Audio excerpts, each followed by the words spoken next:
the decisions you had to make as a filmmaker, and you must have known this from day one, was this is a pretty grisly thing that he finally does. You know, that's the big deal. You know, cutting his arm off, getting out of there. How graphic, how much were you going to immerse the audience in this experience, and how far could you go with it? Well, it's not. It's obviously it's not a horror movie. It's not like Saw, or because it isn't. And also, it's. And he didn't bring the nice sharp Swiss Army knife. He was stuck with the. Yeah, I love that shot where he's groping on the shelf for this knife that he doesn't take with him. Yeah, that's right. That we can see and he can't. I know. The weird thing about it is that when you read it, it took 44 minutes for Aaron to do it. So you can't. And he describes it, there's different stages of it, and these are incredible machines we live in, and you can't just, if you'll forgive the expression, a quick cutaway and it's gone. You know, it's like cut away and back and it's gone. You've got to represent that in the story, and so we tried to, again, like I just said about the long takes, we gave James the prosthetic arm, and he had his blunt Leatherman, and knockoff Leatherman, and we said, try and cut it off, and it took him a long time to get through it, and we filmed it all and then selected it in the editing. And there's various stages of it which are very important. The nerve, especially, the description in Aaron's book of the nerve is an extraordinary description. I don't think I've read anything quite like that. It's so born out of experience. You know, when you read writing that's born out of absolutely something so truthful that's happened, it's just, you know, like Primo Levi's writing, Joe Simpson's writing, people who are not born writers just can write like angels just for a moment, you know, with a vision that you can never have really unless you've been through it, I don't think. So we've tried to follow that really as clearly as possible. And there is a problem, which is, can all audiences tolerate it? Because it's not within a genre movie like a horror movie. There were some incidents in Telluride, as I recall. Yeah, and here last night as well. Oh, there was? Yeah, so... It's not a bad thing for your marketing effort, I hate to tell you this. I don't think so. I think the truth is, it's not a good... I think for a horror movie, it's the best thing you can get. You're worried about it. Yeah, because I don't want people to be put off the movie, because I do believe, as I said to you, that we can all do this. We're rooting for him to succeed and to survive. And most people get through it because they do want him to get on with it and do it. And I think that's a very important dynamic in the film, that you're fully immersed in it. You're not watching it as a spectator. You know, that you're kind of you have something at stake as well. And but yeah, it's obviously it's an extraordinary thing, and it's extreme, and I believe cinema should take you to places that, you know, you can't go to in your living room, hopefully. You know, there is a reason for why we gather in these weird little dark spaces and watch a 40-foot screen, you know, these stories. I think you want filmmakers to push it as much as you can, to explore as far as you can. But what is it about this story that resonated with you personally, that made you so committed to wanting to tell it? What is it really about for you? It's about crowds, actually, ironically. The film begins with crowds and it ends with crowds. And it's the antithesis of what people think the story is. They think it's about this individual superhero in a wilderness. And I'm not a wilderness kind of person. I don't like the wilderness. I don't really appreciate. I mean, I can sort of appreciate it on a kind of like cold level, but I don't feel it. I feel for cities. I love the fact we all gather together in cities and live together and drive each other mad in these cities and watch films together in the cities about other cities, and it's all a nightmare, and I love that. I think that's us. I think that's what we are, and this idea that we like escapist films is nonsense. We don't. Because otherwise we'd all watch films about the countryside the whole time, which we quite clearly do not do. There are people who watch National Geographic and... Yeah, but not movies. We talk movies, there's nothing. I mean, there's literally nothing.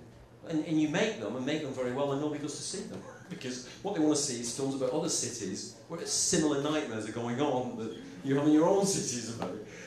It's true, it's evidently true. Anyway, so that was what you say, what is it attracted you to it? And it was me, it was that in what is apparently a wilderness movie, or a wilderness story, is actually the most urban of all stories in a way, really.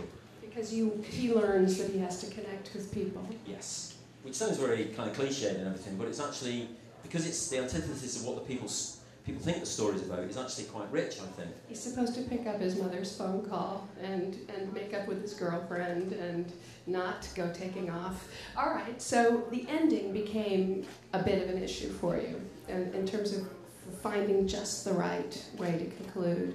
You want to talk us a little bit about what was difficult there? We shot a series of scenes at the end of kind of, I guess you'd call them completion scenes really, of dialogue between him and a few other people, his mom and his sister and this ex-girlfriend he had. And although they were very nice and beautifully played by the actors, they felt very fake really compared to the style of the film. They didn't feel coherent with the rest of the style of the film, and so we tried something much more, a bit more risky really. We tried to end the film through a series of images of, we used this triptych device at the beginning of the film, and we've returned to that with the crowds, and it has a much more emotional impact on you, I think, than the more conventional scenes which are generated to induce completion or, you know, to give the feel of the film winding up. And it was quite a big discovery to discover that, really, yeah. Well, the movie's very dynamic. I mean, this is by no means a quiet, reflective movie. It's very, very energetic. And one of the ways that you achieve that is through the music. So talk about what your decisions were there. Well, we got this great... well, the composer is A.R. Rahman, who did Slumdog Millionaire. He's a great Indian composer, fantastic, amazing guy, and he did most of the music. And then we've got a couple of pop songs in it at different places.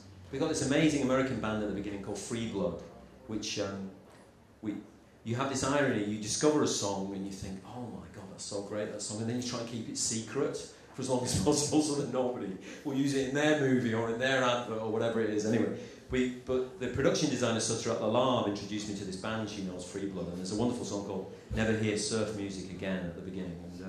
And we tried to use the music ironically at different times. There's a Bill Withers track in there, Lovely Day, which is obviously... Weirdly enough, someone said to me the other day, it's just like Perfect Day in Trainspotting, the Lou Reed. It's like, yeah, here's hell, and you've got this amazing song about how beautiful the day is. And you try and use it. That's the contrast and variation that you're trying to introduce, because the circumstances are so limited, you know, that he's trapped in that one place. So you try and create the variety elsewhere. Well, you also do these amazing sort of impossible shots that are inside the tunnel, and then there are these incredible shots where you go zooming out. You know, how do you do those? The big global, you know, high up. How is that done? It must be computer. Well, what they do is they you shoot the beginning of it with James in the canyon that we built in the studio, and you have a small crane that begins the pull out, and then on the real location you use a helicopter to take a series of stills as it goes up into the sky, and the CG people then blend the stills together and give it movement and slight motion blur and things like that, and it's a big pull-out, and it's very important for the story. It's a very classic shot to say, there's no way anybody is coming, Aaron. You know, it's in the middle of nowhere. Yeah. Well, I think we have some BBM messages. Eugene, have you got some for us? And then we have Andi Timoner coming up. Hello. How are you? Okay. Go ahead, Eugene. So the first question from BlackBerry is from the folks on BlackBerry Messenger, is to explain a little bit more about the experience of working with Aaron to prep the film. What kind of conversations, dialogues, what did you do with Aaron to elaborate on this? Okay, yeah, I first met Aaron in 2006, and I explained the approach I wanted to make, and he didn't want to make it like that then. He was much more interested in a documentary or drama documentary type approach, so we parted at that point. And then when we got back together again after Slumdog, he was much more open to this idea, I think, because it was a longer time since he'd finished the book, and so he had a bit more distance on it. And I explained that the way we wanted to do it, and that I would involve him, obviously, and I wouldn't want to do anything that was fake or untruthful to what he did, but that I would want to flex the truth, you know, like we were talking about the pool at the beginning, rather than just climbing, things like that, so that you'd intensify the drama of it, but that I swore to him that it would be something that he would be proud of, and that would be emotionally honest, and truthful to his story. And he helped us with a lot of technical details. But I think that one of the dangers with real-life stories is if they dominate too much, then I don't think that's a good thing. I think you have to have a balance where you've got a freedom for the actor, where the actor feels that people are watching James Franco in that canyon. Weirdly enough, because it's interesting, we don't really remember characters' names, do we? You always remember the actor, but you very rarely remember the characters' names. And I think that's because we have this strange relationship, and it's like, okay, we're watching Franco in there, and he's dropped his knife. Oh my God. You know, and it's like, he's got to deal with that. And then afterwards, Aaron Ralston comes on stage, and you think, wow, that's the real guy, okay. But it's that direct connection with the actor and the freedom of the actor to explore it as much as possible is really important. I have a responsibility then to make sure that we are not departing from the truth in a way that would be willfully distorting of the story. But you also need your freedom to make a drama, a film, a movie. Yeah. Do we have any questions in the audience, perhaps, for Danny Boyle? Hi there, I'm so inspired by you. I'm shooting my short film with SI2K, and I love that you have all the budget in the world and you're still shooting on the SI2K. My question is, James said that you guys shot 2 DPs. Enrique, my favorite DP. He's great, isn't he? How did you go? How did they move around without getting in each other's camera frames? No, we did shoot together sometimes with the 2 cameramen, but we also shot separately. So because I wanted to work 7 days a week. So of course you can't legally do that with the cinematographers because they have the guilds protecting them and they have to have a day off and stuff like that. So I would stagger them. They'd work 4 days and 3 days and things like that. So I would stagger them like that, and sometimes they would work together. And they had to. One of the big wonderful things about doing the film was that they had to work out a language with James of shooting the film. And when I set it up, I thought, this will be interesting. If we get this Northern European cameraman, Anthony Dogmantle, and we also get this Latin American, this Ecuadorian cameraman, they'll be very different. You know, one of them will be good cop, one of them will be bad cop, or you know, one of them will have a good relationship with James, one of them won't. I thought that will create a dynamism that will compensate for the lack of other characters. But it didn't work like that. What happened is they both got on really well with him, and they worked out this language as a way of copy. So he would go into these takes, these long takes, and they would just flex with him and covering it really. And their work is wonderful, and they got on very well. It's very difficult for them to share, because cinematographers normally it's just the one, you know, and they march about, and I love all that. But here it was like, no, you've got to share, guys, and there's 2 of you, you know, and it's like, but I think it helped make the film what it is, certainly, you know. And I love the SI2Ks. That's great you're working with them, it's fantastic. Everybody will be eventually. Yes. Do we have another BBM? Another BBM question, asking you to elaborate on the physical intensity you expected from James Franco. What kind of discussions did you have with him about that?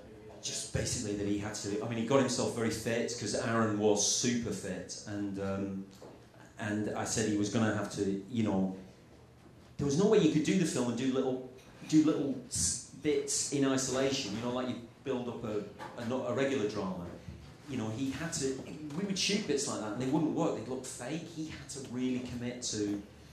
I guess you call it suffering, I suppose. Although I don't want it to feel like that in a way, but he would have to go through the whole experiences and commit himself to everything physically, and he did do. And he did an amazing job, really, including these ants. We had these ants, which was specially brought up from southern Utah to the studio, and they run all over him at various points, and they do bite, and he had to put up with that as well, which wasn't very nice. But he did all the stuff, so I can't. It's extraordinary. His commitment to it is actually a tribute to Aaron as much as anything, because I think he knew James. He'd seen these videos of him, and I think he knew that to do the part, he wasn't just going to be able to perform it. He had to kind of really inhabit it, and it's as much a physical experience as it is a soulful or emotional or mental experience for him. You know. And it was very frustrating for him. He could not move it. And we also, there was nobody to help him. I wouldn't let any of the prop guys. There's an incredible scene where he rigs this pulley, and he had to do it with his left hand. You try tying knots with your left hand. It's really tough. And he had to do it, and he got mad doing that. And we wouldn't let props guys go in and say, just rig a bit of it, so then we jump ahead and miss that bit out. He had to do it all himself, so, but he fully committed to that. Yeah. Well, thank you very much, Danny, very much. Thanks, Dan. Cheers.